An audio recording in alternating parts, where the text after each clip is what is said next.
Hey guys, welcome back to my channel. My name's Kayla and I'm really excited about today's video because I am going to share my reading journal with you guys.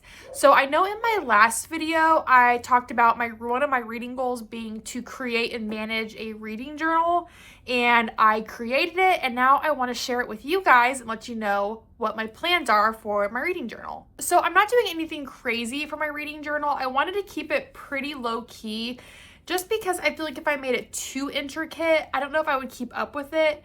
And I 100% don't classify myself as an artistic person. So I wanted to make sure it was something I felt like was in my artistic abilities and something that I could very easily maintain for the year. And I think I've done a really great job. So I wanted to share it with you guys. So this is the journal I picked. It was just like a maybe $10 journal I found on Amazon, and if I can still find it, I will share the link in the description box. So if you guys are interested, you can buy this journal as well. And this one just has the dotted line paper, which was really helpful when making and creating this because it helped me keep my lines straight, and I feel like it's a little less distracting on the pages or the portions that aren't covered by the different material that I'll go over here in a second. So yeah, this is the journal, and let's go ahead and dive right in and I will show you what I've created. So of course, I feel like reading journal or just journal in general needs an intro page. So this is the intro page I designed. Oh, you can't really see it. This is the intro page that I designed. So I had this book. I actually read this book in a reading vlog, I think back in the summer, and it was The Chocolate Chip Cookie Murder. It was an okay book, definitely not one of my favorites, but I used it for this project. I think it was perfect because it's definitely more of like a well-loved book, so it gives that more like vintagey reading feel. So I just put a couple of those pages there, and then just like wrote Kayla Phillips's reading journal. So just very basic, but I think super cute. Then we'll go on to the first spread. So this is going to be my 2026 book count, where I physically can track all of the books as far as numbers are concerned on paper. So I know you can do this obviously on like Goodreads or the Fable app. Like, you don't need this. It's just really more fun because I think I want to do like each month. I'm going to do like different colors. So that way when I'm just like quickly looking back at this, I can be like, oh, all the red books I read in January and all the pink books I read in February, just to kind of keep it fun. And so for this, again, I kept it pretty simple. I think I said last video, my reading goal was 65 books. So I have 65 squares here. And then, yeah, I just used some scrapbook paper and some markers.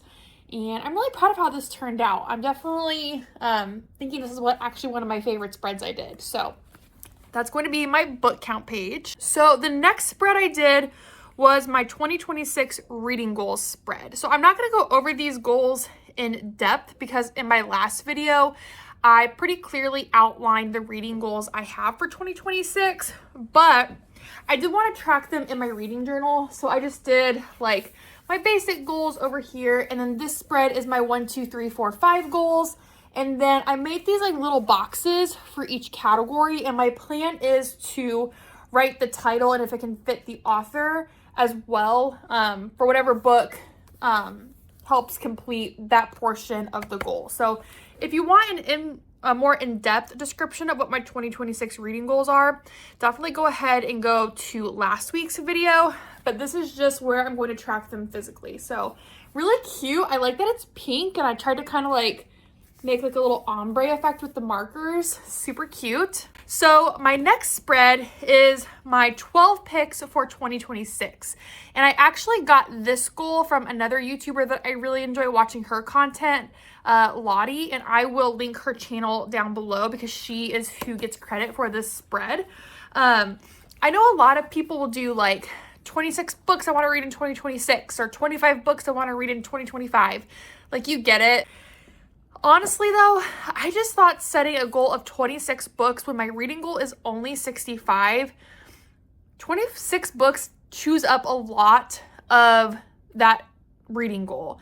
And I am definitely a mood reader. I'm someone that, even though like I pick books, I feel like they're all different categories, I want to give myself room to have options. So I really liked her goal of 12 picks for 2026. And these are mine. So let's just go ahead and run through these really quickly because I did not go through these. Oops, sorry. I did not go through these books on my 2026 reading goals video. So we'll go through them now. So I did Atmosphere by Taylor Jenkins Reid. I did The Girls Who Grew Big. The Shining by Stephen King. Project Hail Mary by Andy Weir. Pictures of You by Emma Gray. Legends and Lattes by Travis Baldry. The Favorites by Lainey Fargo. The Bright Years by Sarah Damoth. Will of the Many. Blue Sisters by Coco Mellers. The Secret History by Donna Tartt. And Broken Country by Claire Leslie Hall. So I think that this list is pretty all-encompassing of like relatively new releases and books that have been out for a while. I mean, like, obviously The Secret History has been out for a long time. Legends and Lattes definitely is not new to the scene. But some of these books are newer, like Atmosphere. Let's see, what's another newer one? Broken Country, The Bright Years, like those are definitely newer books on the scene. So I really like that this section is encompassing a lot of different books that are not just like necessarily all new releases or all have been out for several years. So I'm really excited about all of these books. I'm actually currently reading Project Hail Mary, so I should be able to check that one off here pretty soon. And then a couple of these other ones I actually already own the physical copies of, so I'm hoping I can get to them pretty quickly, like Atmosphere, The Shining, The Will of the Many, and Blue Sisters. Oh, and Legends and Lattes. I own all of those, so hopefully I can knock a lot of these off pretty quickly. But yeah, these are my 12 picks for 2026, and I really hope I can knock all of these books off.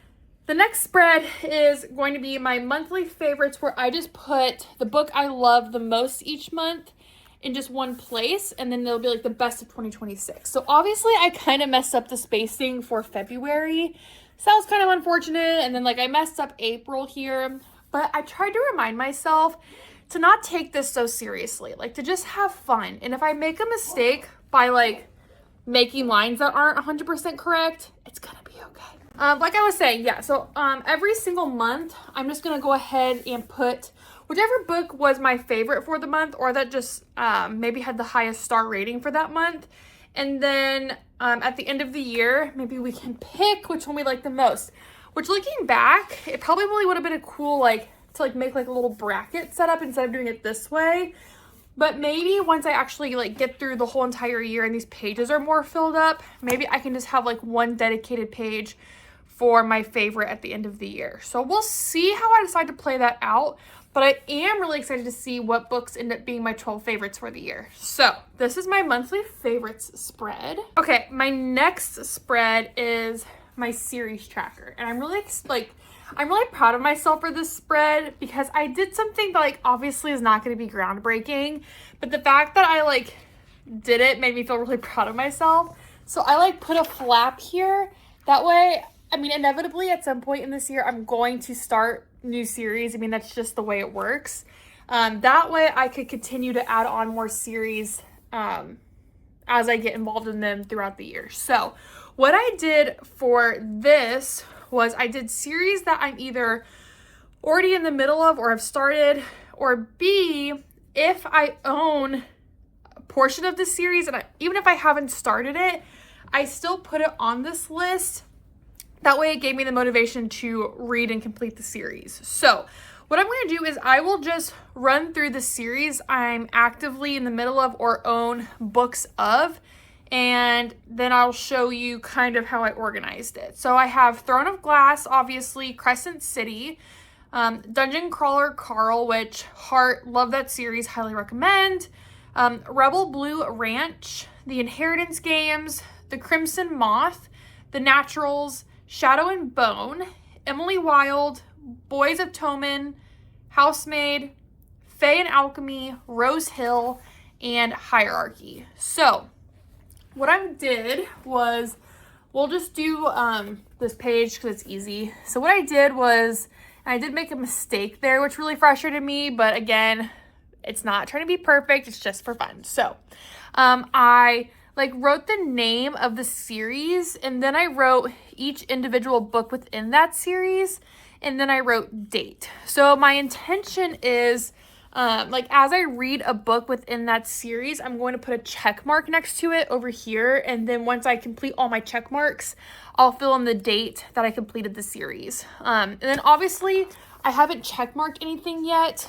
But I've already dug into a lot of these, like Throne of Glass, Rebel Blue Ranch, Dungeon Crawler Carl, Inheritance Games, The Naturals, Emily Wilde, Housemaid. Like several of these series I've already started, so I need to go through and actually like do the check marks.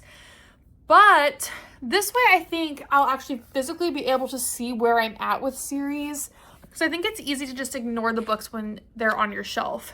The series right now that I am like devoting most of my attention to is Dungeon Crawler Carl.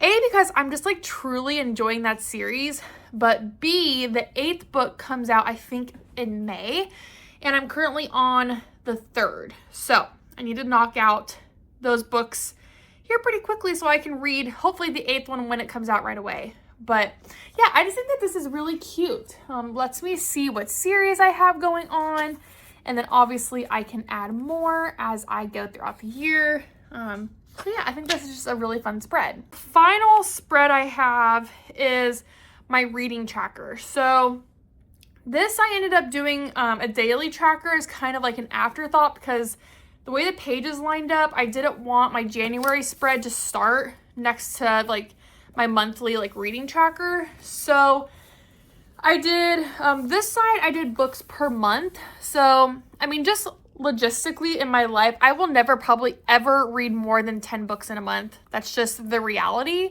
And I think that's totally normal. So what I did was I just numbered 1 through 10, and then I have January through December. And I think it would just be really fun to physically color in the squares for how many books I read that month. And then I also did a day tracker. So I just went ahead and numbered 1 through 31 here, and then I did the months in the year, and then I'm just going to color in every month what days I read.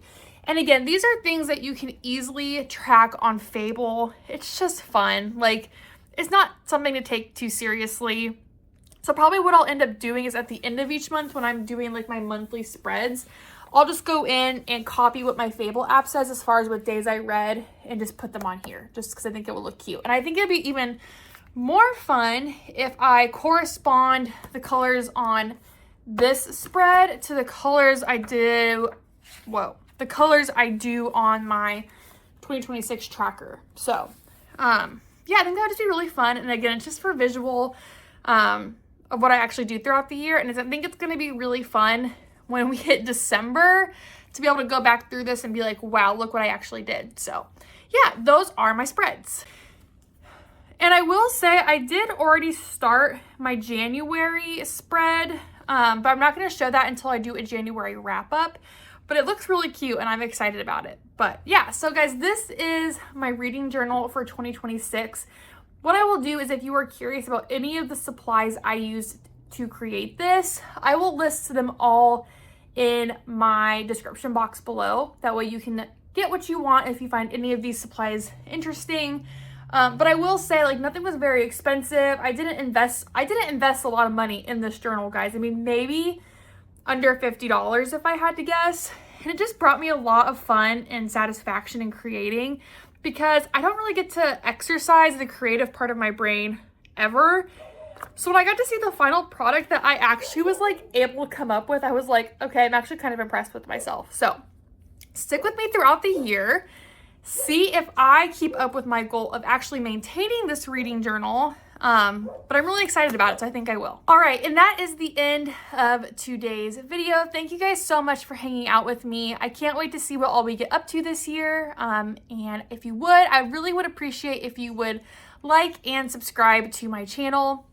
I'm having a lot of fun just doing this social media thing, and I really would love if you would join me on my journey. So again, like and subscribe to my channel. and I will see you guys next week. And until next time, I'll see you when I see you.